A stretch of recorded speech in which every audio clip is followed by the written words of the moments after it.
องค์หญิงเลี้ยงหมูณดินแดนอันไกลโพ้นมีองค์หญิงผู้เลอโฉมนำว่าองค์หญิงสารินีผู้เปี่ยมด้วยเมตตาธรรมทว่าวันหนึ่งขณะที่องค์หญิงกำลังรับประทานอาหารเช้ากับพระบิดาและพระมารดาเสียงลั่นกลองศึกก็ดังกึกก้อง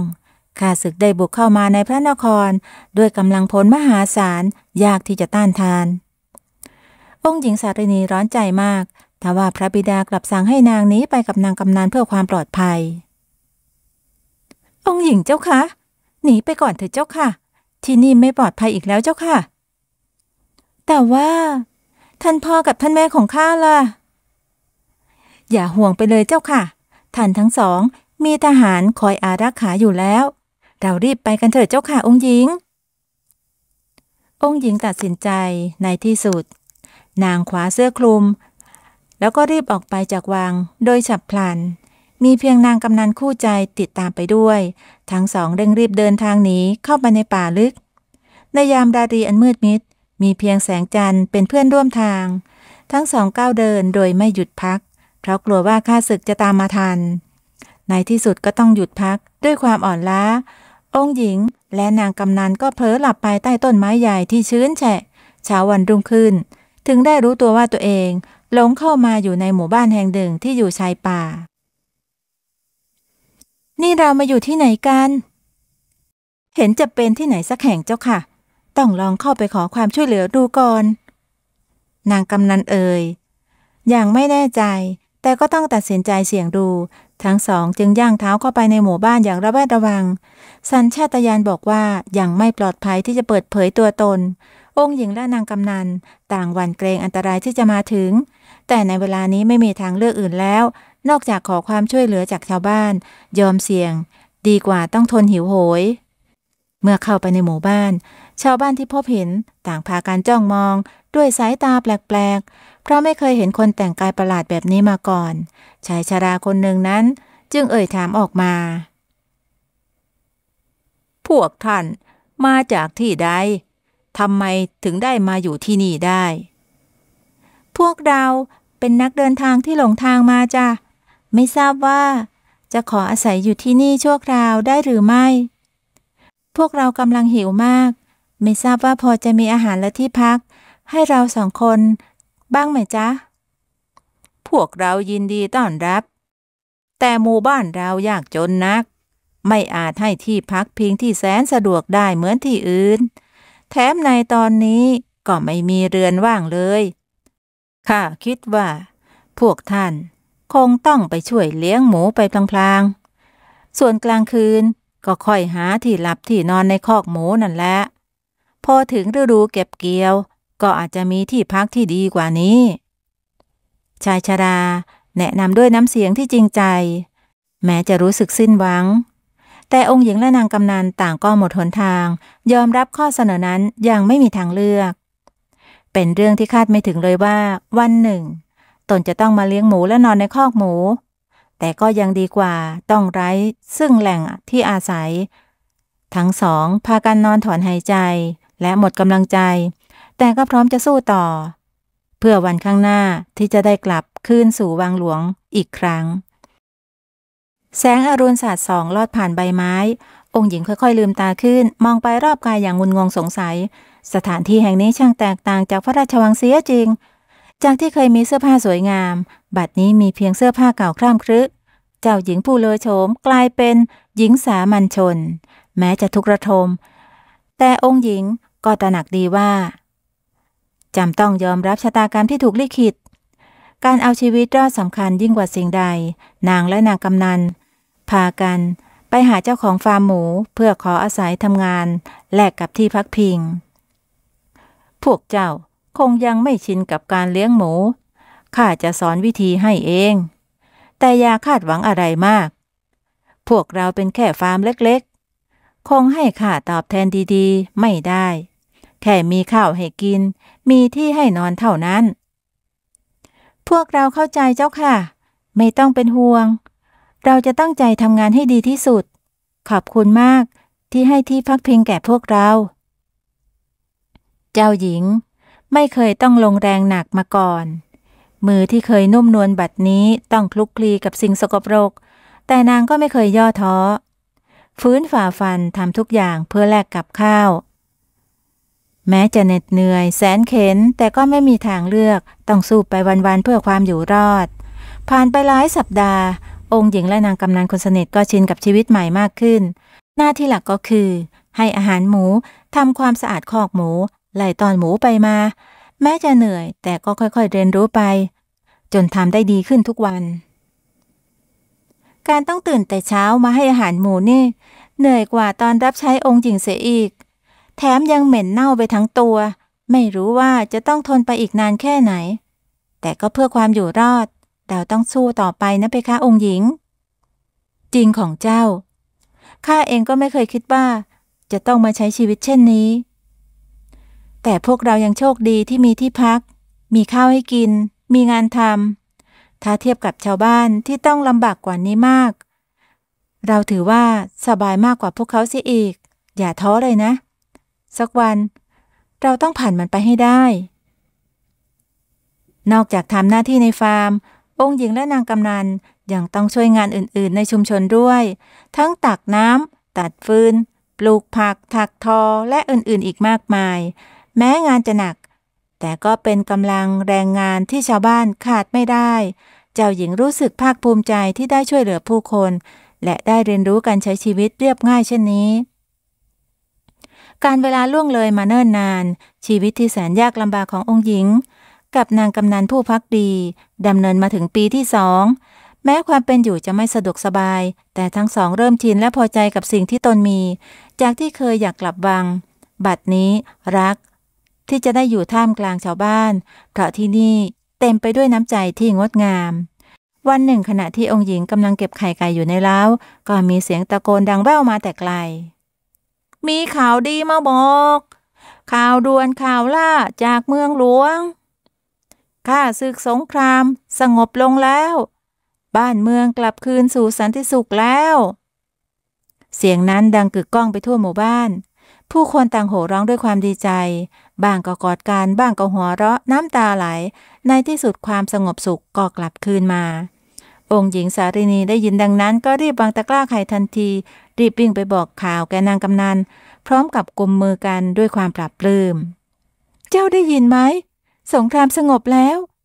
แผ่นดินเราสงบสุขแล้วเจ้าได้ยินหรือเปล่าเราจะได้กลับบ้านแล้วนะข่าวดีที่สุดเลยเพคะองค์หญิงทว่าองค์หญิงกลับถอนหายใจออกมาเบาๆพร้อมกับหันไปมองดูหมู่บ้านอันแสนสงบด้วยสายตาอาลัยอาวรณ์แต่ข้ากลับใจหายที่จะต้องจากชาวบ้านที่นี่ไปพวกเขาให้ที่พักพิงเรามาโดยตลอดทั้งที่ไม่รู้ว่าเราเป็นใครพวกเขาแสนดีกับเราเหลือเกินสอนให้เรารู้จักใช้ชีวิตและเห็นคุณค่าเป็นบทเรียนที่ดีมากเลยข้าอยากขอบคุณพวกเขาสักครั้งก่อนจากไปแล้วองค์หญิงก็มอบหมายให้นางกำนันไปเป็นผู้บอกเรื่องนี้แก่ชาวบ้านก่อนที่จะเดินทางกลับวังพร้อมด้วยคำอำลาอะไรจากชาวบ้านและคำมั่นสัญญาว่าจะนำพาความร่มเย็นกลับคืนสู่แผ่นดินอีกครั้งเมื่อกลับถึงพระราชวังพระบิดาและพระมารดาก็ได้โอบกอดองค์หญิงด้วยความคิดถึงต่างพากันหลั่งน้ำตาด้วยความปลาบปลื้มองค์หญิงก็เล่าประสบการณ์ให้ท่านทั้งสองได้ฟังลูกรักเจ้าทำให้พ่อภาคภูมิใจไม่ใช่แค่เพราะเจ้ากลับมาอย่างปลอดภัยแต่เจ้าได้เรียนรู้บทเรียนที่ล้ำค่าด้วยสติปัญญาและจะนำพาบ้านเมืองให้รุ่งเรืองสืบไปลูกตัดสินใจถูกแล้วที่จะอดทนและไม่ย่อท้อลูกจะขอทุ่มเททั้งกายและใจ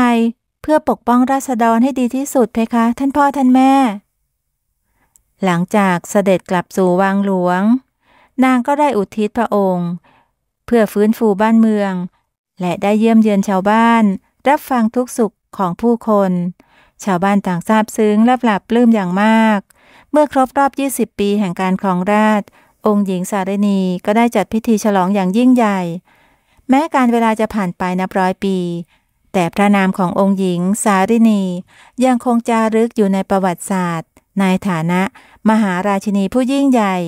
ความรักที่ประชาชนมีต่อพระองค์ ไม่มีวันเลือนหายไปจากใจจบบริบูรณ์เจ้าดำผู้ซื่อสัตย์กาลครั้งหนึ่งนานมาแล้ว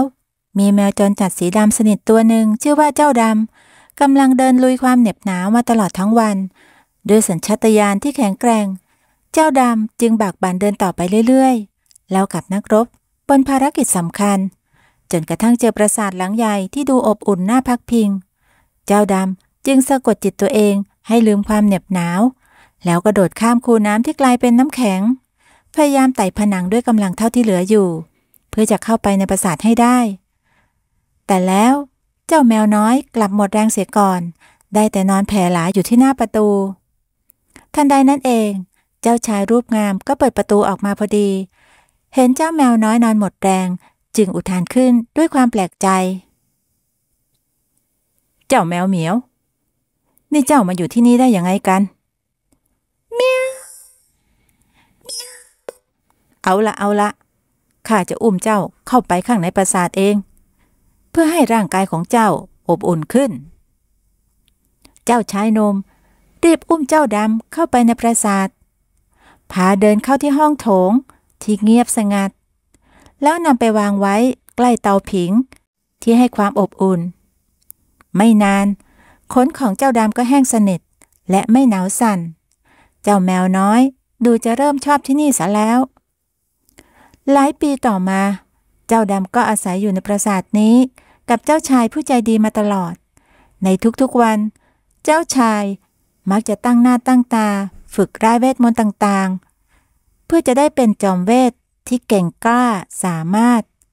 แต่กลับยังไม่เคยทำสำเร็จเลยสักทีราวกับพลังเวทมนต์ทั้งหมด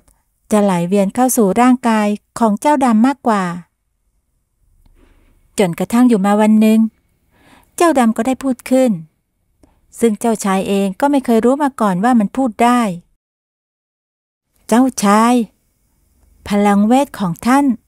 มันน่าอัศจรรย์จริงๆข้าชื่นชมเจ้าชายมากเลยขอรับฮะเจ้าดำเจ้าพูดได้ด้วยเหรอช่างน่าอัศจรรย์จริงๆข้าพูดได้มาสักพักแล้วขอรับท่านฝึกวิชาเวทมนต์ทุกวันไม่เห็นผลหรอกเพราะว่าพลังมันน่ะมาอยู่ที่ข้าหมดแล้วเจ้าดำพูดพลางหลับตาลงแล้วภาวนาดอกไม้จากแจกันบนโต๊ะก็ค่อยๆผลิบานขึ้นเบ่งบานสะพรั่งไปทั่วห้องทั้งยังส่งกลิ่นหอมตลบอบอวนชวนผ่อนคลายว้าวเวทมนต์ของข้าทำงานได้ผ่านเจ้าจริงๆด้วยวิเศษจริงๆเลย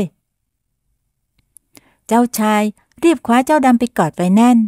พลางหัวเราะชอบใจกับพลังมหัศจรรย์ที่ตนสร้างขึ้นได้ผ่านร่างของเจ้าแมวเหมียวตัวเล็กๆแม้จะทางอ้อมก็ตามจากนั้นมาทั้งคู่ก็มักจะอยู่ด้วยกันฝึกฝนวิชาเวทใหม่ๆเผยพลังใหม่ๆของเจ้าดำให้ปรากฏออกมาเรื่อยๆไม่ว่าจะเป็นเปลี่ยนโลหะให้เป็นทองคำบังคับสภาพอากาศได้ตามใจแม้จะไร้ประโยชน์ต่อเจ้าแมวเหมียวแต่เจ้าดำก็มีความสุขที่เห็นเจ้านายปรับปลื้มในทุกๆครั้งแต่แล้วเมื่อเวลาผ่านไป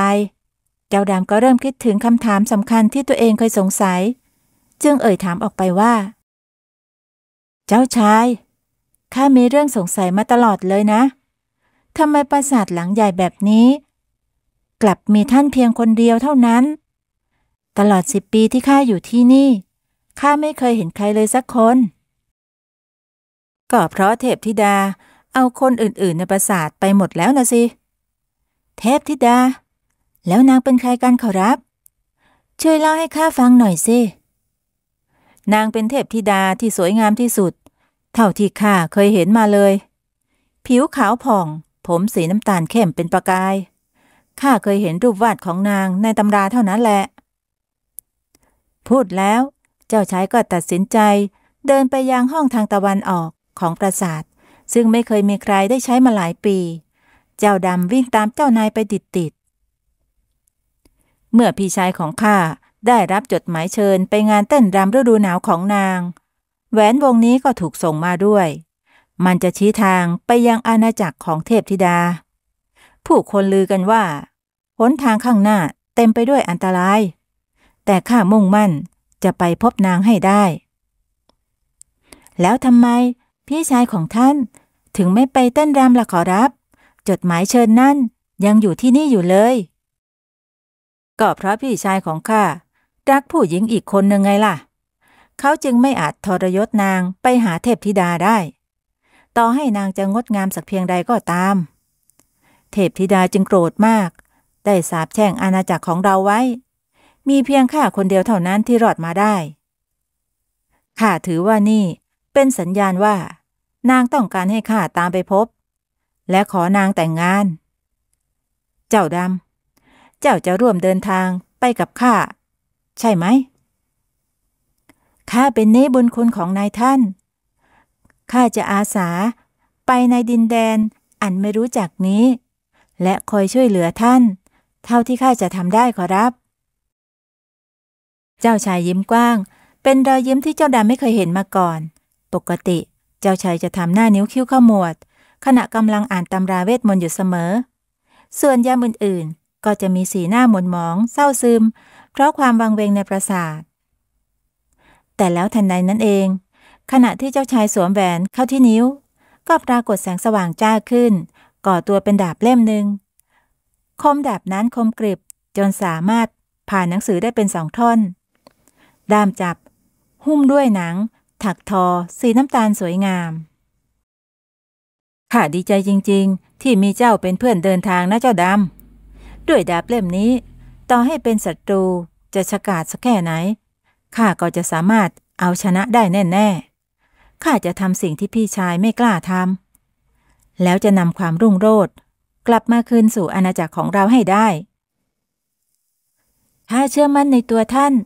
ขอรับนายท่านทั้งคู่มองหน้ากันแล้วก็ยิ้มต่างพร้อมใจกันก้าวเดินออกไปสู่โลกกว้างเพื่อตามหาเทพธิดาผู้ลึกลับในคำเล่าลือการเดินทางอันยากลำบากผ่านหุบเหวและเทือกเขาสูงมุ่งหน้าสู่ปราสาทของเทพธิดาเจ้าชายและเจ้าดำเดินลุยความหนาวเหน็บอย่างยากลำบากเจ้าดำพยายามใช้พลังเวทควบคุมสภาพอากาศเพื่อให้คลายความหนาวเหน็บแต่พายุก็ยังคงโหมกระหน่ำอยู่รอบกายอยู่ตลอดเวลาแหวนวิเศษส่องนำทางไปข้างหน้าทว่าควันหมอกหนาวก็หนาทึบจนมองแทบไม่เห็นอะไรเจ้าว่าเราจะเดินไปอีกไกลแค่ไหนกว่าจะถึงปราสาทเทพธิดาข้าก็ไม่อาจรู้ได้ขอรับคงต้องเดินไปเรื่อยๆจนกว่าจะถึงจุดหมายขอรับนายท่านเจ้าชายเดินฝ่าพายุต่อไปอย่างไม่ย่อท้อเขาเริ่มรู้สึกหนาวสั่นจนตัวแข็งทื่อเจ้าดำพยายามส่งพลังให้เจ้าชายแต่เมื่อเวลาผ่านไปนานเข้ามันก็เริ่มอ่อนล้าพลังเวทที่ใช้หยุดพายุก็เริ่มเสื่อมถอยลงเรื่อยๆข้าว่าหาที่หลบภัยก่อนเถิดเจ้าชายพายุหนาวเริ่มกระหน่ำมากขึ้นทุกทีข้าต้านทานไม่อยู่แล้วแต่ข้ารู้สึกว่าปราสาทของเทพธิดาน่าจะอยู่ใกล้ๆแถวนี้แหละเราเดินทางต่อไปเถอะไม่ว่าจะยังไงต้องไปให้ถึงเจ้าชายข้าเป็นห่วงสุขภาพของท่านนะขอรับมันหนาวเหน็บเกินไปไม่ดีแน่ขอรับ ไม่เป็นไรข้าไหวอยู่เดินต่อไปเถอะยิ่งเดินต่อไปร่างกายของเจ้าชายก็ยิ่งอ่อนแอลงไอจนตัวโยนไปมาหน้าแดงก่ำเพราะไข้ขึ้นสูงแต่เขายังคงมองแหวนที่สวมอยู่ในมือแล้วก็เดินตามทิศทางของแหวนไปอย่างมุ่งมั่น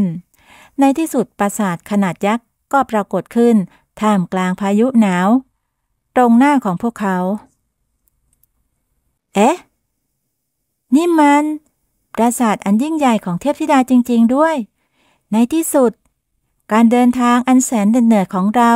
ก็มาถึงจุดหมายแล้วนะขอรับเจ้าชายเราทำสำเร็จแล้วในที่สุดข้าจะได้พบเทพธิดาผู้งดงามของข้าแล้วสินะเจ้าชายกระซิบเบาๆก่อนที่จะหมดสติไปเจ้าดำร้องเรียกเจ้าชายพยายามปลุกให้ตื่น แต่เจ้าชายก็ไม่ตอบสนองใดๆเลย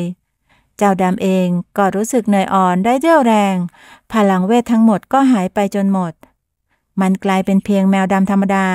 ที่ต้องดิ้นรนเอาชีวิตรอดอีกครั้งไม่นานนักประตูปราสาทก็ถูกเปิดออกอย่างเบาๆปรากฏร่างเทพธิดาผู้งดงามเมื่อเห็นทั้งสองจึงได้เอ่ยถามขึ้นพวกเจ้ามาถึงที่นี่ได้อย่างไรกันแล้วรู้จักที่นี่ได้ยังไงแต่ก็ช่างเถอะเจ้าทั้งสองดูอิดโรยมากข้าจะช่วยรักษาบาดแผลให้เองเข้ามาข้างในก่อนเถอะจ้ะเมียวเมียวเจ้าดำเคลิบเคลิ้มกับเสียงที่อ่อนโยนและใบหน้าที่สวยงามของเทพธิดาก่อนจะพลอยหลับไปในอ้อมกอดของเธอเทพธิดายิ้มบางๆลูบหัวเจ้าดำก่อนจะหันไปสั่งให้ข้ารับใช้นำเจ้าชายไปรักษาตัวข้างในขณะเดียวกันนางก็อุ้มเจ้าดำผู้หลับไหลไร้สติเข้าไปในปราสาทอย่างเบามือที่สุดราวกับแมวน้อยตัวนี้เป็นสมบัติล้ำค่าที่ต้องทนุถนอมประตูปราสาททองคำค่อยๆปิดตัวลงตามหลังนางเหลือไว้แค่ร่องรอยเลือดของเจ้าชายที่เลือนลางในพายุอันหนาวเหน็บเมื่อเจ้าดำลืมตาขึ้นมามันพบว่าตัวเองนอนอยู่บนเตียงนุ่มในห้องหรูหราประดับประดาไปด้วยเครื่องเงินทองมากมายแสงแดดยามเช้าสาดส่องผ่านม่านลายปักเข้ามาในห้องบ่งบอกว่าพายุหนาวเหน็บได้ผ่านพ้นไปแล้วนี่มันที่ไหนกันทำไมข้าถึงได้มาอยู่ที่นี่เจ้าดำพยายามจะลุกขึ้นแต่พบว่ามีโซ่ทองคล้องอยู่ที่คอความทรงจำเมื่อคืนก่อนก็ผุดขึ้นมามันนึกถึงเทพธิดาที่ปรากฏกายออกมาต้อนรับแต่ก็ไร้วี่แววเจ้าชายมันเลยรีบกระโดดลงจากเตียงกระโจนไปที่ประตูแต่ประตูกลับล็อกเอาไว้จากด้านนอกปล่อยข้าออกไปนะข้าต้องไปตามหาเจ้าชายข้าต้องไปช่วยเขาแต่ไม่ว่าเจ้าดำจะร้องขนาดไหนก็ไม่มีใครได้ยินแล้วมาเปิดประตูให้กับมันราวกับคำพูดของมันเป็นเพียงลมหายใจที่ไร้ความหมายหลายชั่วโมงผ่านไปเจ้าดำก็เหนื่อยล้านอนแผ่บนพรมหนานุ่มรอคอยให้มีคนสักคนเข้ามาไม่นานนักประตูก็ถูกเปิดออกเจ้าเหมียวเจ้าตื่นแล้วเหรอจ๊ะท่านเป็นเทพธิดาใช่ไหมเจ้าชายของข้าอยู่ไหนเขาเป็นอย่างไรบ้างช่วยปล่อยข้าไปเถอะนะอุ๊ยใจเย็นๆสิจ๊ะเจ้าชายของเจ้ากำลังได้รับการรักษาอยู่เขาจะไม่เป็นอะไรหรอกส่วนเจ้ารู้ไหมว่าตัวเองน่ารักขนาดไหนแมวพูดได้อย่างเจ้าเป็นสิ่งที่หายากมากเลยนะข้าชอบเจ้ามากอยากให้เจ้าอยู่ที่นี่กับข้าตลอดไปไม่นะข้าไม่มีทางทิ้งเจ้าชายไปไหนได้หรอกข้าสัญญากับเขาแล้วว่าจะอยู่เคียงข้างเขาผจญภัยไปด้วยกันไม่ว่าอะไรจะเกิดขึ้นก็ตามเจ้าจะมาขังข้าแบบนี้ไม่ได้นะเจ้าคงยังไม่เข้าใจความจริงสินะเจ้าหนูน้อยเจ้าชายผู้น่าสงสารนั่นคงไม่รู้หรอกว่าที่แท้ข้าไม่ได้อยากได้ตัวเขาเลยแต่ข้าอยากได้แมววิเศษอย่างเจ้าตังหาก ฮะไม่จริงนั่นไม่ใช่เหตุผลที่พวกเรามาที่นี่สักหน่อยเจ้าชายผู้กล้าบากบั่นฝ่าอันตรายมาไกลก็เพื่อจะได้พบรักแท้อย่างท่านไม่ใช่หรือรักแท้เหรอ รักแท้อะไรกันข้าไม่สนใจหรอกว่าเจ้าชายคนไหนจะรักหรือไม่รักข้าสิ่งที่ข้าต้องการมีเพียงอำนาจเหนือมนุษย์เท่านั้นและเจ้าคือกุญแจสำคัญเจ้าคือแมวอมตะผู้ครอบครองพลังอันยิ่งใหญ่ซึ่งจะช่วยให้ข้ากลายเป็นราชินีเหนือมวลมนุษย์ทั้งปวงได้ไม่นะไม่จริงข้าไม่เชื่อหรอกข้าจะไม่มีวันใช้พลังเพื่อจุดประสงค์ร้ายของเจ้าเด็ดขาดเสียใจด้วยนะเจ้าแมวเหมียวเจ้าไม่มีสิทธิ์เลือกแล้วล่ะพระเจ้าเป็นของข้าไปแล้วแมวน้อยที่น่ารักของข้าถึงเวลาแล้วที่เจ้า จะได้ใช้พลังของเจ้าเพื่อรับใช้ข้าผู้เป็นนายใหม่ของเจ้าเป็นราชินีผู้ยิ่งใหญ่ของโลกใบนี้เทพธิดายิ้มอย่างเย็นชาในขณะที่พลังมืดมนดำค่อยๆแผ่ซ่านออกจากร่างกายของนางมันกำลังจะสิงสู่ร่างของเจ้าดำเปลี่ยนมันให้เป็นข้ารับใช้ในคำสาปตลอดกาลส่วนเจ้าชายผู้โชคร้ายกำลังนอนหมดสติอยู่ในคุกใต้ดินไม่อาจล่วงรู้ชะตากรรมอันเลวร้ายที่กำลังจะเกิดขึ้นได้ไม่นะอย่าทำร้ายข้าเจ้าชายช่วยข้าด้วยท่ามกลางม่านหมอกและควันสีดำทะมึนดวงตาสีเหลืองอัมพันคู่หนึ่งค่อยๆปรากฏขึ้นมันคือดวงตาของเจ้าดำผู้ที่ดูเหมือนจะตกอยู่ภายใต้อาคมของเทพธิดาแล้วแต่เมื่อมองลึกเข้าไปในแววตานั้นกลับเห็นประกายแห่งความหวังเต็มเปี่ยมอย่าเพิ่งดีใจไปเลยนางแม่มดข้ามีแผนลับไว้รับมือเจ้าแล้วเจ้าชายกรุณารอข้าอีกสักครู่ข้าจะไปช่วยท่านให้พ้นจากที่นี้ให้ได้เป็นยังไงบ้างจ๊ะเจ้าเหมียวของข้าพลังมนต์ดำของข้าน่าจะควบคุมเจ้าได้หมดแล้วสินะบอกมาสิว่าเจ้าจะจงรักภักดีต่อข้าและช่วยข้ายึดครองโลกใบนี้ใช่ไหมเมียวนายท่านสวยที่สุดในปัตตภีเลยข้าน้อยยินดีที่จะสนองพระประสงค์ของนายท่านด้วยพลังอันยิ่งใหญ่ที่ข้ามีโลกนี้จะต้องตกเป็นอาณาจักรของนายท่านทั้งหมดอย่างแน่นอนเมียวเจ้าดำส่งเสียงหวานใสถูไถไปมาอย่างอ่อนหวานทำให้เทพธิดาปลื้มใจคิดว่าอาคมของตนนั้นได้ผลแล้วนางจึงคลายโซ่ออกจากคอของเจ้าดำปล่อยให้มันเดินไปมาอย่างอิสระดีมากเจ้าแมวดำเอาละงั้นก็ทำตามแผนของข้าได้เลยไปที่คุกใต้ดินแล้วกำจัดเจ้าชายให้สิ้นซากอย่าให้เขามีโอกาสตื่นขึ้นมาขัดขวางการครองโลกของเราเข้าใจไหมจ๊ะรับทราบคำสั่งนายท่านข้าจะรีบไปปฏิบัติภารกิจให้สำเร็จเดี๋ยวนี้